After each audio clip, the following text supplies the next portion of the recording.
ஆயுர்வேதம் ஒரு பொக்கிஷம், நம் ஆயுள் நீட்டக்கும் அற்புதம். டாக்டர் ஸ்ரீவர்மாஸ். ஆஸ்திரேலியாவின் போண்டி கடற்கரையில் யூத விடுமுறை கொண்டாட்டத்தில் நேற்று நடந்த துப்பாக்கிச் சூட்டில் 16 பேர் உயிரிழந்த நிலையில் இந்த கொடூரமான துப்பாக்கிச் சூட்டிற்கு காரணமாக பாகிஸ்தானைச் சேர்ந்த தந்தையும் மகனும் என்ற தகவல் வெளியாகியுள்ளது. சிட்னியின் போண்டி கடற்கரையில் யூத மத பண்டிகையான ஹனுக்கா கொண்டாட்டத்தின் நிகழ்ச்சியின் போது நேற்று மாலை துப்பாக்கிச் சூடு நடத்தப்பட்டது. இதில் 16 பேர் கொல்லப்பட்டனர். ஆஸ்திரேலிய அதிகாரிகள் இதனை திட்டமிட்ட யூத எதிர்ப்பு தாக்குதல் என்று தெரிவித்தனர். இந்த துப்பாக்கிச் சூட்டில் 2 ஈடுபட்டனர் என போலீசார் தெரிவித்தனர்.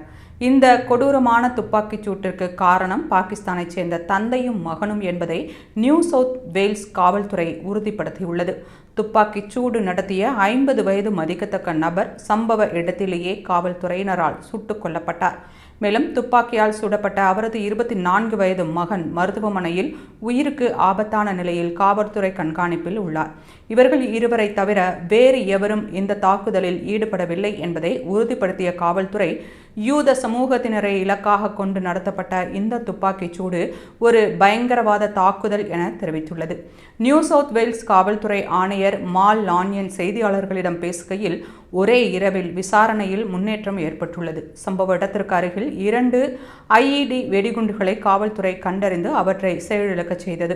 விசாரணையின் போது 50 வயதுடைய அந்த நபர் உரிமம் பெற்ற துப்பாக்கி வைத்திருப்பவர் என்பதையும், அவரது பெயரில் 6 துப்பாக்கிகள் பதிவு செய்யப்பட்டுள்ளன என்பதையும் கண்டறிந்தோம். அந்த 6 துப்பாக்கிகளும் போண்டி கடற்கரையில் நடந்த தாக்குதலில் பயன்படுத்தப்பட்டது.